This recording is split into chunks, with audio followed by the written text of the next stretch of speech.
Welcome. I'm Sebastian Mahfood, and you're listening to WCAT Radio, the on-air wing of En Route Books and Media, bringing you the dulcet sounds of Catholic wisdom. To Medieval Church History, I'm Teresa Holman, and with me is Father Michael Witt. Welcome, Father. Thank you, Teresa. Well, we had our first look at the 100 Years' War. Oh, yeah. Not pretty, but as we discussed after the show, it happened. Yeah. And there it is, and That's hopefully right. we will learn from that. Well, certainly we saw the play of personalities, individuals who were so full of themselves that they were willing to go to war and have other people die for them. They die. And the war, talk about lesser gods. War in itself was a lesser god that people were dedicated to. And in the whole thing, the voice of reason, Pope Benedict the XII, is ignored. Mm-hmm. And then ultimately the papacy itself gets wrapped up in all of this because of the support that the dying French king gives to the schismatic church. And so any chance that the papacy would have to bring about a restoration of Christendom and peace is dashed by the schism itself. So, it's a big mess. Yes, it is. Oh, I'll tell you. And now you come into another generation of little leaders. Okay. At least the first time around, you had huge personalities. What takes over after that, you're going to see, by and large, with rare exception, are men who are not great leaders. Mm-hmm. And in a sense, the war continues on, taking on a new caliber, so that it's not necessarily propelled by a sense of leadership on the part of individuals, but rather a sense of nationhood. Mm-hmm. Now we're going to see where the English and the French are fighting each other, rather than this particular lord against that particular lord, who happens to be English and happens to be French. Mm-hmm. And that's not a healthy sign for the future of Europe. What we'll have then is, for the next 400 years, what am I saying? For the next 600 years, one disaster after another, based upon the nation-state concept and that love of the god of war. So there we have it. When Charles V died, and making that last-ditch mistake of endorsing Robert of Geneva as a pope, when Charles V died, he was succeeded to the throne by his son, Charles VI, an 11-year-old boy. Think of it, 11 years old, and not at all prepared for the task. So his royal uncles are going to come in then and help him out, so to speak. Mm-hmm. But his royal uncles don't particularly like each other. Oh, no. So they're going to be rivaling with each other. There are two in particular, two royal uncles. One of them is the Duke of Anjou. Well, actually, there are several. The Duke of Anjou, the Duke of Berry, and the Duke of Burgundy. Okay? And added to this is that Charles begins to demonstrate strange behavior. Later on in history, he's known as Charles the Mad. Oh, okay. Okay. Those who love him nicknamed him Charles the Well-Beloved. But that still doesn't say much for him. So, and there are just these moments in which he goes into these rages. In one case, he actually slaughtered a man. Just went into a rage and killed this individual. And so you never knew with little Charles VII what we were going to be, or Charles VI, what we were going to be dealing with. In the meantime, there are plenty of peasant rebellions. I mean, people are just downright upset. When you look at the loss of so many people a generation earlier from the bubonic plague, the continuation of this war that no one's calling it the 100 Years' War yet, but it's going on now for a century. all the taxes in order to pay for this war, and the whole thing being so pointless. There are lots of rebellions. In the South, in 1381, there was a major rebellion among peasants, a revolt. In Paris itself, in 1382, there was a citywide revolt. And in Flanders, one could expect a revolt anyway, and in 1382, a revolt there too. It took the Duke of Burgundy, one of the uncles, to suppress these revolts. And in exchange for having done that, he then demanded also that Flanders would be part of his dukedom. And he received that. And so this will pull then together Burgundy, which is central eastern France, and Flanders, northeastern France, Belgium. And so he receives that, and then along with that, also he is married to Margaret of Flanders in order to seal that relationship, that bond there. Now, his nickname is Philip the Bold, because he's a pretty bold guy, and he has a rival as another duke, and this is the Duke of Orleans, who is the brother of Charles VI. He's the brother of the king. Okay. So Uncle Philip is uncle of both Charles and the Duke of Orleans. His name is Louis. And when Charles VI is exhibiting these occasional bouts of insanity, Louis starts thinking, well, maybe I need to be taken over after my brother. At the same time that Uncle Philip is thinking, maybe I need to take over after my nephew. So this gets even more engaged. And Philip, the Bold, succeeds more often than loses in this growing dominance. Around the time, if this isn't bad news enough, it turns out that because the French and the English were not fighting each other at this particular moment, a lot of them had joined together in something of a crusade. And literally hundreds of English and French knights went to Byzantium in order to help protect the Eastern Roman Empire, what was left of it, from the Turks. Wow. Okay. And they got as far as Bulgaria, and near the city of Nicopolis, hundreds of them had gathered in order to try to keep the Turks from coming through Bulgaria and attacking Constantinople. And in 1395, word came back to England and France that they had all been slaughtered.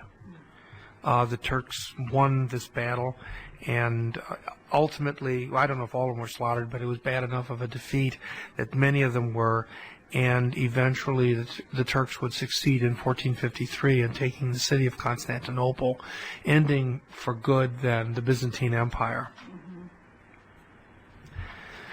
Well, things were not going well for either England or France.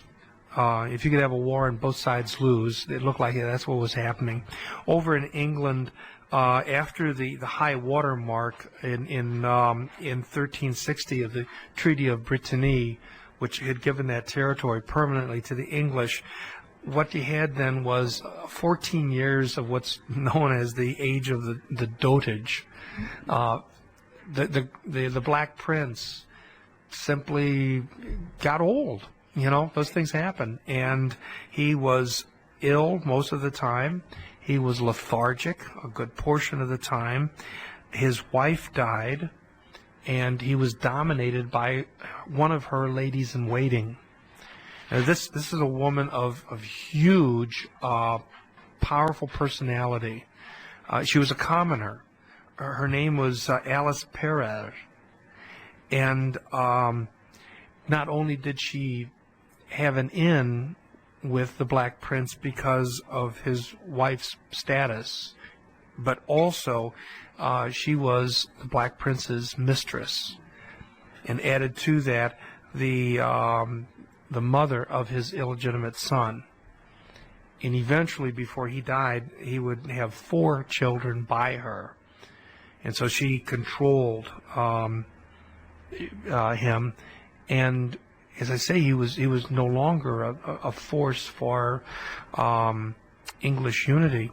Instead, what happens is that in England, many of the common people are very upset again over the lack of leadership on the part of the English nobles. They don't understand what's going on. You know, they're just having banquets and tournaments and charging high taxes.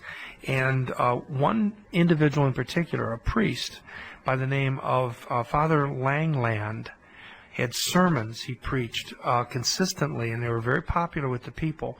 Sermons against the nobles, and including the bishops, because many of the bishops were nobles themselves, and you'd have a hard time seeing them as successors to the apostles. They weren't living that either.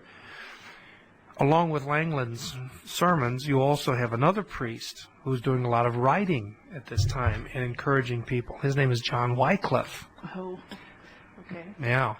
And he's spreading his followers are, of course, known as the Lollards, and they're going out around England, and they're also preaching against the aristocracy, and then in the process also preaching against the church. And this is also the age of Geoffrey Chaucer, living from 1340 to 1400. And then finally, the Black Prince dies in 1376. The next year, his father, Edward III, died in 1377. He is succeeded to the throne by his little son, Richard. It's not Edward's son. This is the Black Prince's son. So it'd be the grandson of Edward III. Yeah. Okay. Yeah. Mm-hmm. And he takes the title Richard II. But he is no Richard in the sense of Richard I, Richard the Lionhearted. Mm-hmm. He's a 10-year-old boy. Oh, no. You know? By the time he was 14 years old, there was a major revolt in England, a peasant revolt. He sends an army up into Scotland, and it gets beaten by the Scots. He was trying to punish them for being allies to the French, but that didn't work out. Finally, by the time he became in the majority, by the time he reached 18 years old, Richard II was incredibly unpopular all throughout England. I mean, the peasants were in rebellion. The lower clergy, the country priests were in rebellion. Wycliffe's writings were popular. The Lollards were going all over the place. And eventually his cousin just decided that England was going to fall apart without some decent leadership. And so he led a coup d'etat in 1399 against his own cousin, the king, and this was cousin Henry. And Henry overthrew the king, Richard II. He put him in the Tower of London and starved him to death. Oh. Yeah, nice guy. Really? Upon hearing that Richard II had died of natural causes, Parliament then declared Henry the king, and Henry took the title Henry IV. This is the last of the Plantagenets. This is the last of that line from William the Conqueror. And now begins the family of the Yorks, the royal family of the Yorks. Well, Henry IV had himself some problems too, one of which was epilepsy. And that's never a good thing for a king, although it seems to be sort of a royal disease. I mean, remember Julius Caesar was an epileptic, but it's sometimes hard to hide, and you can't control it. And it's certainly not back in those days. You couldn't.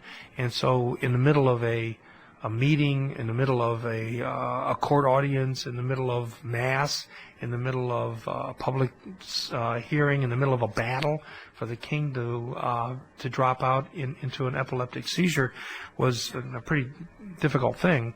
And so Henry IV was always hobbled by that, and then also, again, a whole series of terrible years on the part of the English, revolts, time after time. Remember, he becomes king in 1399, after having killed his cousin to do that. In 1400, there was a revolt. In 1402, there was a revolt. In 1402, in Wales, there was a revolt that went on for 7 years. It didn't come to an end until 1409. Back in England, there was another revolt that started in 1403, went on until 1404. The French took a small army and invaded Wales in 1405, taking advantage of that revolt. Sure. In 1405, the Archbishop of York had finally had enough, and he led a revolt. In 1406, the French attacked, again trying to attack. Henry IV, maybe because of so much of this baggage he was carrying, I mean, he had to have some kind of a soul to realize that he had caused the death of his cousin, that all these revolts, obviously nobody liked him. His own son didn't like him. Wow. Henry Jr. couldn't stand his father. He had nothing to do with him.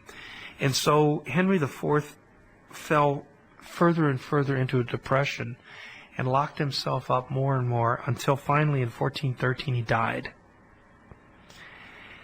No leadership during that time. Mm-hmm. No leadership.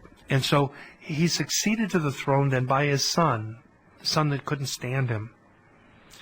And he becomes king again as a young boy. And by the time he was 26 years old, this is going to be Henry V. This is going to be the one hero of this entire era. And he is going to rally the nation. Unlike his dad, unlike his cousin once removed, he was a man who was had great respect. And in fact, of course, Shakespeare will eventually do one of his plays about Henry V. This is a man who is thoroughly English. Henry was not his native language was English. He was not taught French as the first language. He is thoroughly English, very much a York. And now this time around, when he rallies the English people, he's not going to rally the English people to him because he's king. He's going to rally the English people because he's English. And so the English are going to be the first ones to understand this new war, or this continuation of this old war, as being one of national survival or national hegemony. You take your pick. Mm-hmm. But the English are the first ones to catch on in this. France. France was in terrible shape.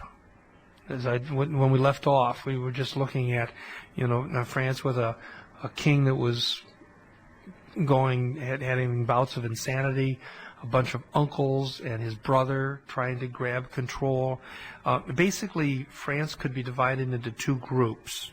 You had those people who they're known as the pro-Armagnacs, and these are the ones who are the followers of the Duke of Aquitaine.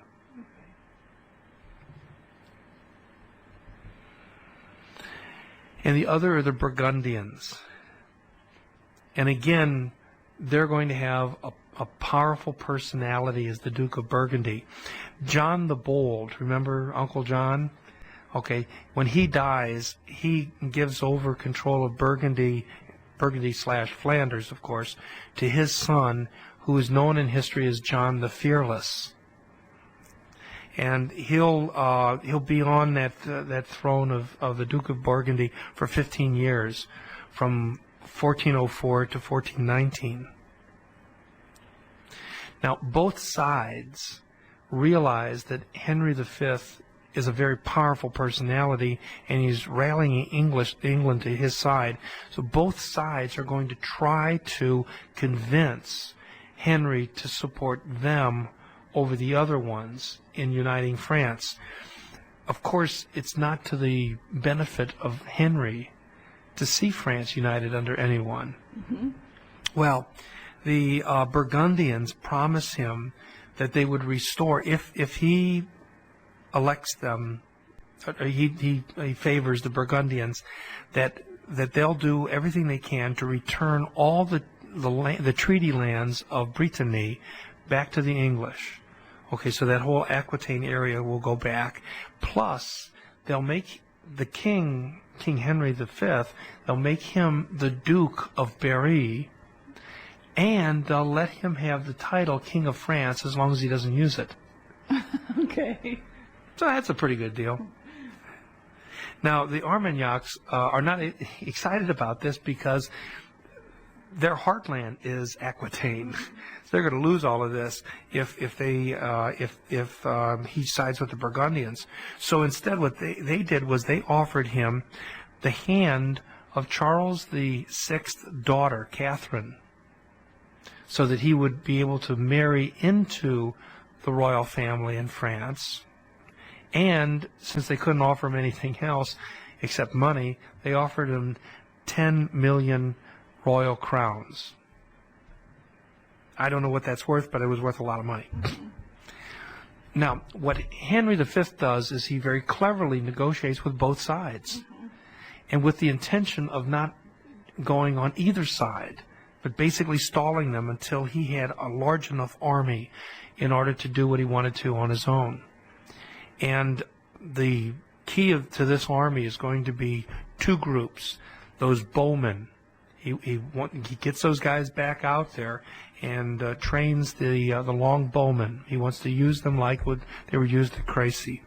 And the other are going to be the men-at-arms. And here we have a new generation of men-at-arms. These are not going to be men who are going to be wearing chainmail with plate armor, riding on horses which they're going to get off of in order to fight a battle. He's learned a couple lessons through history. Instead, these men-at-arms are going to wear plate armor, okay, not chainmail. The plate armor is heavy. It's basically 65 pounds of armor. They're going to have a helmet, plate armor. He will not give them a shield. In other words, they're not going to fight defensively. Instead, he handed them big, heavy hand weapons like battle maces and battle hammers. You can imagine a great big, like an 8-pound hammer. Halberds. Now, a halberd is a long pike, 10, 12 feet long, depending. And at the end of it is a spike. And then on one side of it is an axe, and on the other side is a hook. And the reason that the halberd is used is if you're being charged by cavalry, you can put that pike down into the ground. You stick it down there, and you can point that pike at a horse. Most horses are not suicidal, so they'll veer away from that. So you can defend yourself that way. Also, if you are charged, instead of using the pike, you can use the hook so that when the knight goes past you, you grab onto his armor with that hook and pull him off the horse. Or you can also use it as a battle axe because it's got that axe. So it's definitely an offensive weapon. Swords were secondary. So this is a whole new kind of a thing. Henry V builds an army of 8,000 archers and 2,000 men-at-arms. He also had 65 gunners for his artillery. And the key to his artillery was a single cannon that was a cast iron. And that's really something, though. That's high technology for back then. It was a 12-foot-long cannon, and it fired a 2-foot in diameter stone ball.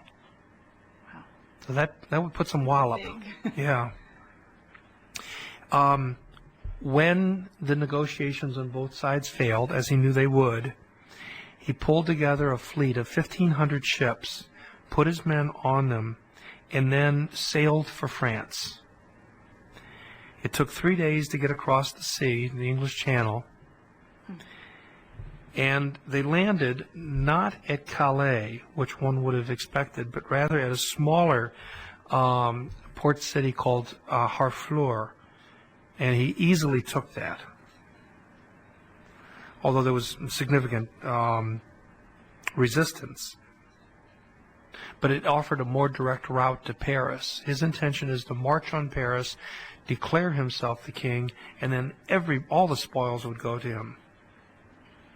Now, by the time he succeeded in taking Harfleur, and it took a month, the siege itself took a month, and by that time, many of the English were sick. They were demoralized. And they decided the best thing to do would be to march to Calais. Instead of going to Paris, they were going to go to Calais, that English port. There they would be able to rest up and basically sail back to England and just declare victory and go back to England. The deal was he just wanted to show that he could march around France on his own. Mm-hmm. Since he couldn't go to Paris, he could do that. It's a 150 or 160 mile hike. Okay. It's a pretty significant hike. Anyway, there he goes, setting off, shaving down his qualifications for what victory is. Victory is not going to be to march to Paris anymore. Victory is going to be just get to Calais, show that I could march through France, and then go home, and then try to figure out what to do next. Okay. And so he starts marching off. But as he's marching off, all of a sudden he bumps into a French army. On October 25th of 1415, he comes up against a French army of 30,000 men. Wow. Yeah. Now remember that he has only 2,000 men-at-arms. He's got 8,000 archers, but only 2,000 men-at-arms. He is badly outnumbered. This does not look good. Already, they had marched some 53 miles in 3 days already. And that's a pretty hard march. Mm-hmm. They had 2 more days. They thought that they could get to Calais. If they marched that hard, they might be able to make Calais in 2 more days. But, as I say, things do not look good. Henry's army had run out of food. And so for the last day or two, they had been eating whatever nuts they could find along the way, picking them right off the trees. That's not a smart idea. And also whatever raw vegetables they could find, because the French were hiding all of their foie gras and escargot and all the goodies. and so they were in pretty dire straits. On October 20th, 5 days before the actual battle happens, the French sent out heralds in order to parley with the English. Listen to this little section here. This is from a book called The 100 Years' War, and it's very nicely written. But it says this. It says, on October 20th, French heralds arrived at Henry's camp bearing a challenge. Our lords, they told him, have heard how you intend with your army to conquer the towns, castles, and cities of the realms of France, and to depopulate French cities. And because of this, and for the sake of their country and their oaths, many of our lords are assembled to defend their rights. And they inform you by us that before you come to Calais, they will meet you to fight with you and to avenge and to be revenged of your conduct. Okay? Okay. You name the spot, we'll meet you there. Henry replied simply, be all things according to the will of God. Okay? Adding that whatever happened, he would march to Calais. He sent them away with 100 gold crowns each. Now, that's chivalry. Okay. You know, and that, I mean, here he is in absolutely dire straits. They're saying, come out, we'll fight you fair, any place you want. And he's saying, I'm going to Calais. The heck with you, and whatever God wills is what's going to happen. And by the way, here's a little tip. You know? It's extraordinary. Anyway, then what Henry does is he's in that Battle of Harfleur and the marching that they've done already, they have captured a number of French. And so what he does is he then releases all of his French prisoners, all of those who promise that if there is a battle and if the English win, they will come back and become his prisoners again. Okay. Boy, is this a different sure. age. Yeah, sure. Yeah. This is definitely a different age. Yeah, Anyway, that's what they promise. And so with that, both sides begin to prepare for the next day for battle. Henry orders that there be total silence throughout that night, throughout the camp. No one is to speak. It's just to be silent. Now, one would assume that they're going to be doing a lot of praying. He adds a little bit of teeth to that order, and that is that if anyone speaks, if he be a commoner, one of his ears should be cut off. And if he be a nobleman, he would lose a horse. So, pretty big stuff. That's on the English side. On the French side, it's a night of drinking, of gambling, of storytelling. And the next morning, the lines are about a mile apart. In between two copse of woods, the English have set themselves on the left and on the right flank. There are these little forests, these little copse of woods on both sides. It's about a 900-yard separation, and so they spread themselves out over that field. The French, on the other hand, set up two very heavy lines of armored cavalry. And the idea is for the cavalry to go around the flank. And the first thing they're going to do, first of all, they've got to get some aspirin or something because they've got headaches.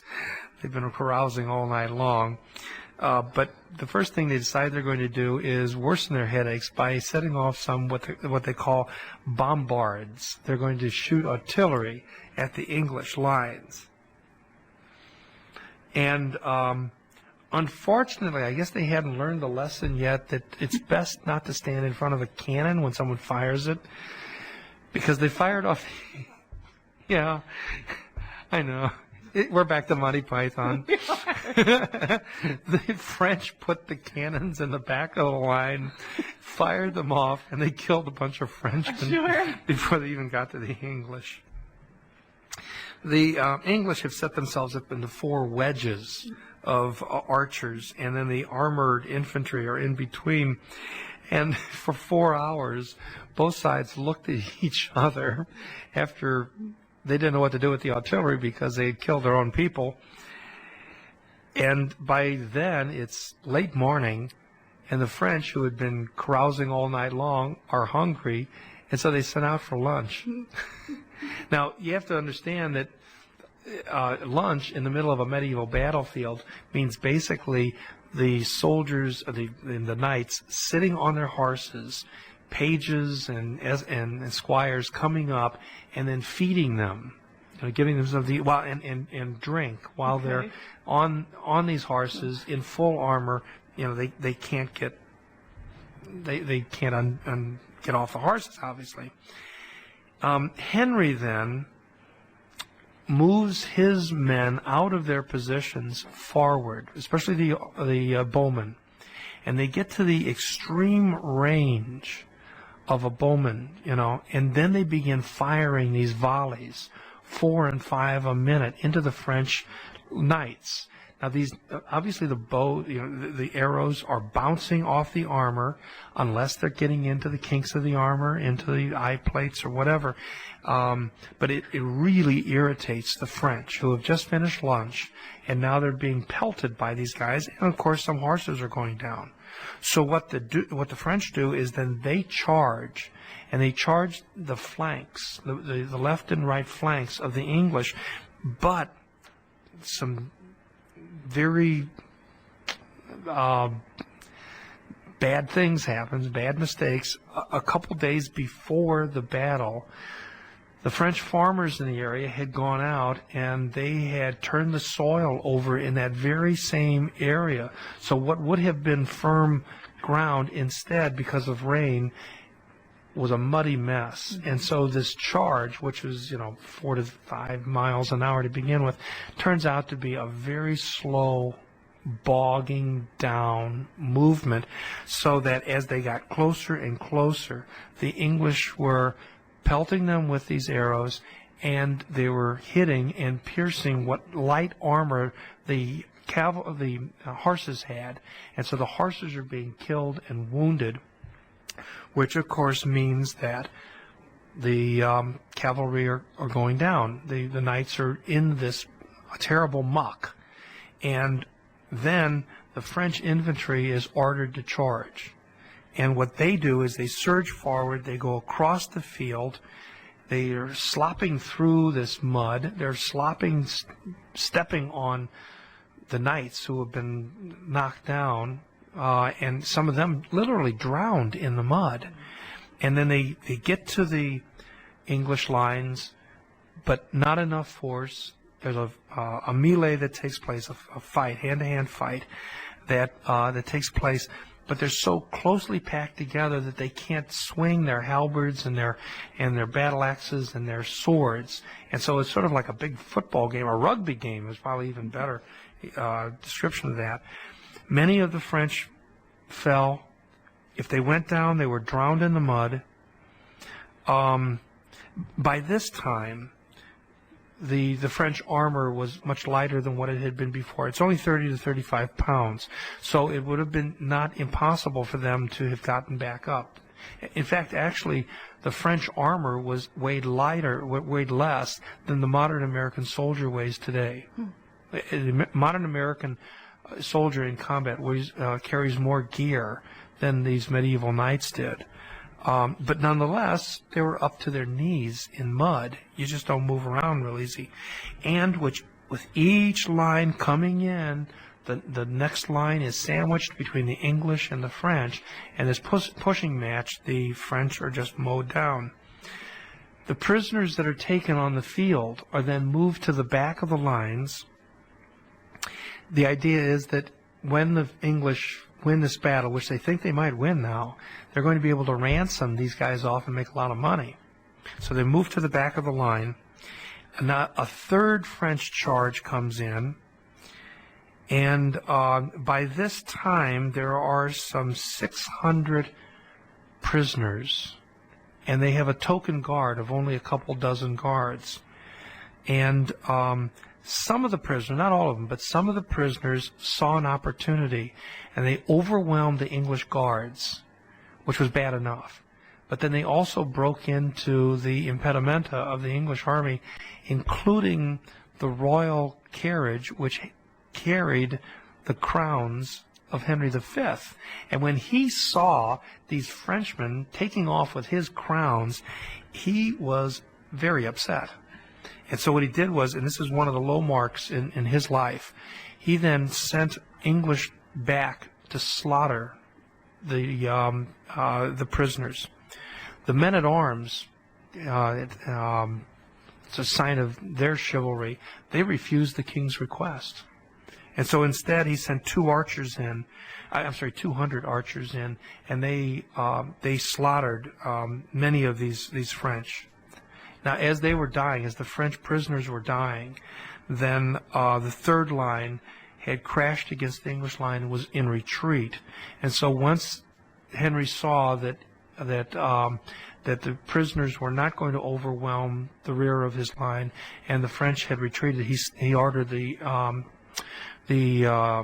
archers to stop firing, and so he saved the rest of their lives. But nonetheless, and there were 1,500 prisoners who were saved as a result of that. But nonetheless, the loss of those hundreds of noblemen is a black mark on Henry's reputation. The English now have won. The French retreat. The English go through and try to exhume as many bodies from the mud as they could. They strip the dead of their jewelry, of their armor, whatever they could carry, and then they continued their march toward Calais. But everything that they got from the French, the one thing they didn't get was food. They were still terribly hungry. They had a 2-day march, and on their way, every village they went through and every farm they could find, they bartered in order to get anything to eat. And the long and short of it was, when they arrived at Calais, all the stuff that they had, all the war booty that they had gotten off the field of Agincourt, they had sold it all in order to get enough food. The carnage was terrible. 1/2 of all the nobility of France was dead. Wow. This is between 7,000 and 10,000 dead. Added to that, 1,500 captured. Over in France, John the Fearless of Burgundy was assassinated while he was negotiating. This is in 1419. The Burgundians now sought an English alliance again, this time on English terms. The throne is in France is vacant. There is a young man in southern France who has no guts. This is the Dauphin, Charles. Philip the Good has signed an alliance with Henry V, and this is at the Treaty of Troyes, in which he basically disinherits the Dauphin and gives Catherine, the daughter of Charles the Sixth, you remember the Mad Charles, to Henry V. So Henry's going to win everything. It looks as though Henry's going to win everything. France is simply going to go out of business. It's going to be subdivided into a 6 different places. Henry V, totally English, is going to be the king of France, totally control eastern France. It's an absolute disaster. Henry V dies. His son is Henry VI. He's 9 months old. So, again, we find a situation in which the English now have to have regents in order to, and there is this juggernaut taking place. Ultimately, at the moment of Henry V's greatest triumph, and yet his death, he is in the process of laying siege to the city of Orleans. If he can take Orleans, he can cross the Loire River, and all of southern France is open to him. France is in a bind. Eastern France and northeastern France, the Burgundian territory, is an ally to the English. The English control basically most of northwestern France. They control a good portion of southwestern France. And now if they could go into the south central France, the whole game is over. Charles, the Dauphin, is, as I mentioned, is a weak individual. He is physically weak. He is manipulated by his advisors. In 1436, Henry VI, a little baby, is then crowned the King of France. His regent is the Duke of Bedford. And Bedford is set on conquering all of France now. Everything rests on Orleans, what happens at Orleans. And the English have a superstar general down in Orleans, a man by the name of William de la Pole, the Duke of Suffolk. And he has 5,000 men.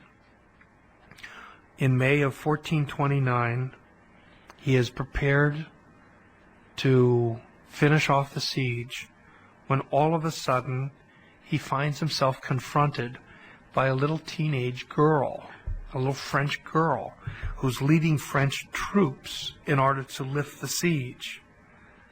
couldn't believe it. The city of Orleans itself hears that Joan is coming. They actually launched sorties out of the city to help her. The English find themselves having to withdraw away from the siege itself. And the whole thing ends. The siege of Orleans comes to an end. It is a loss for the English, and along with that, the last chance that the English had to totally defeat France. Now, I just want to say some things about this little girl. Interesting character. Of course, there have been movies about her, books about her, plays about her. Joan of Arc is one of these characters who is bigger than life. And, you know, like I said earlier on, this part of the war is not a bigger than life personality. These are two nations. But England learned to be a nation from Henry V. Mm-hmm. He's that bigger than life personality. France learned to be a nation from this little peasant girl, Joan of Arc. She was born in 1412 at the little village of Domremy. She is heard voices as a child, and at the age of 16, she left home to go to Vaucouleurs. And there, at this sizable town, Vaucouleurs is a sizable town, she met with the local lord, a man by the name of Robert de Baudricourt. And he became convinced, whether or not it's, the movies make a big deal out of this, but for whatever reason, he became convinced that she could possibly be of some help. And so she was then sent further down south to the fortified city of Chinon, where the Dauphin was. And she was able to get into the court, which is quite extraordinary itself. She was able to get into the court. She had a meeting, a private meeting between her and the Dauphin. She revealed a secret to the Dauphin. To this day, we do not know what that secret is. Historians have a tendency to think that it had something to do with his own legitimacy as king in the line. We don't know. But he sent her off to Poitiers to have her studied by theologians, to determine whether or not she was a genuine mystic. The theologians sent her back and said, yes, she's the real thing. And with that, in a most extraordinary way, the Dauphin gave her troops, some 6,400 troops, in order to go up to Orleans and to relieve that siege. Along with that, she also gathered some 3,000 citizen militia that marched with her. And she had arrived on the 4th of May. She immediately attacked the fort at Saint-Loup, which fell to her. There were some 100 English who were killed in that battle, and another 40 who were captured. And then with that, there were 2 days of nothing happening during the siege of Orleans. So she succeeded in breaking through to one fort. And then what happens is that all her commanders are arguing with each other over what the next step ought to be. They're professional soldiers. And basically what happened was Joan got upset with them. And she literally stole the army from them. They were in conference trying to figure out what to attack next. She simply marched out and she said, everybody follow me. And she attacked the fortress of La Tourelle. This was on May 7th. And during this attack, she herself was wounded. Now, again, it depends on the movie, depends on the story, but the fact of the matter is that she was taken off of the battlefield. Salve was placed on the wound. She was healed enough that she returned to the battle and refused to give up. And ultimately, La Tourelle fell to her that night. And with that, some 500 English were either captured or killed. Gladsdale, the commander of La Tourelle, drowned. Basically what happened was that a cannon was fired off, and the cannon shot had hit the drawbridge where he was standing. He was standing on the drawbridge in clear sight of French guns, insulting Joan of Arc. And all of a sudden, this cannonball comes flying over, hit the drawbridge. He fell into the moat, and his armor caused him to drown. That didn't exactly do much for the English morale, you can imagine. So there we have the success at Orleans. The Maid of Orleans saves Orleans. Later on, she'll succeed in capturing the city of Rheims in eastern France, one of the great cathedral cities. That allows the Dauphin to go to Rheims. In late 1429, he will be crowned King of France, Charles the Seventh. Now France begins to think of itself as a nation.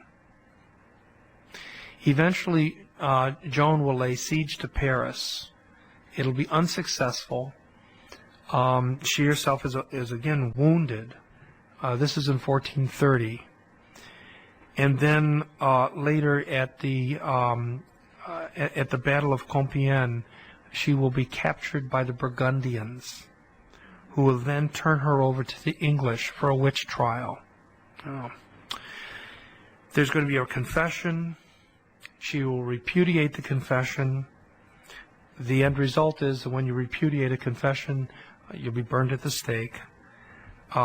This takes place at Rouen, and her ashes then will be thrown into the Seine River. But the English, when they burned her at the stake, the comment was made, "We have burned a saint." They knew it. Wow. They knew it. Not many years later, it was just in 1455, that the trial records were reviewed by a commission that was established by the Vatican.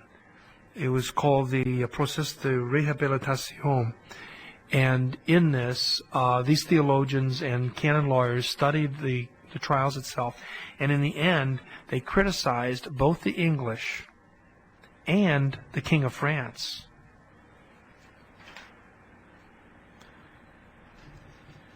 And they also criticized the hierarchy who had cooperated with the English in this, both the English and the French bishops who had worked with this. In 1869, she would be beatified through the efforts of Bishop Dupanloup of Orleans, and in 1920 she would be canonized by Pope Benedict XV.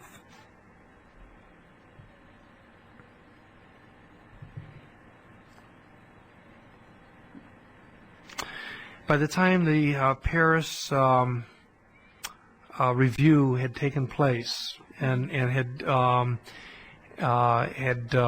justified Joan, that she was not a witch, that she was in fact on her way now to beatification and sanctification, within 2 years of that, the war simply pooped out. In 1453, it was over. There had been more victories, French victories, in 1449, in 1450, in 1453. In the end, the only thing that was left of English territory in all of France was the port city of Calais. And now the English simply could not invest themselves into France anymore, because they were thrust into their own civil war, which started just 2 years later in 1455, and that would rage for 30 years. Wow. It's called the War of the Roses. It was a civil war in France, 1455 to 1485, and it's called the War of the Roses because it was fought between two families, the Yorks and the Lancasters, and both of them had roses as their coat of arms. That's why it's called the War of the Roses.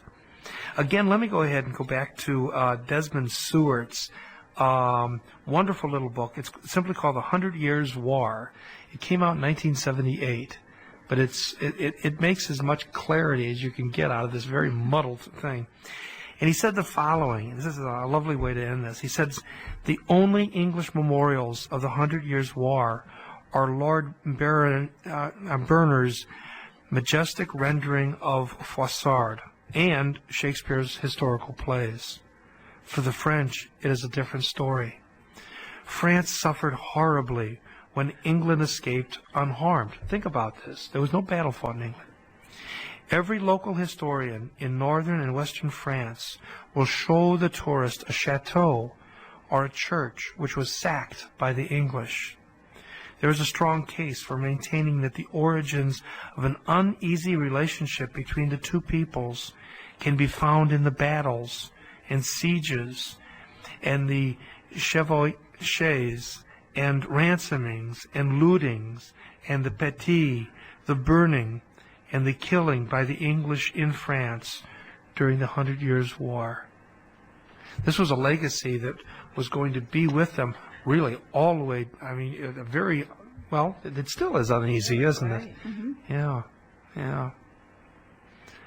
So huge, multi-generational conflict that really despoiled both the English and the French nobility.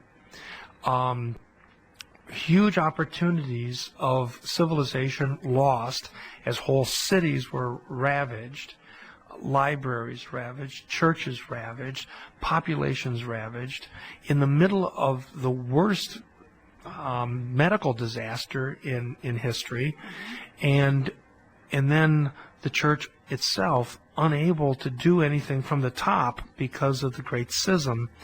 And so next time we come back, we're going to be taking a look at the bubonic plague itself and the huge ravages of that plague, but then also two things. We're going to see the heroes of this plague, men and women who risked everything, their own lives, against this horrible death. This was a terrible way to die, but risked everything, and many of them died as a result, but gave of themselves in order to serve mankind in the highest and most noble ways. And then at the same time, we're also going to see the huge devastation, again, that the church suffers at the hands of this bubonic plague. The church is hurt more than any other institution by this plague, and we'll see why. And so this then, we began this whole course of programs with the terrible disaster of the Germanic invasions and the Merovingian madness and all. And then we end all of this looking at the glory of the European civilization crashing apart again. And then, of course, all we have to do is go over into those modern programs and see the long, slow climb out of that morass. Yes. Yeah. Wow. That leaves not very many programs left here, Father. Two, I think. Two, right? Yeah. All right. Well, shall we close with a prayer? Sure.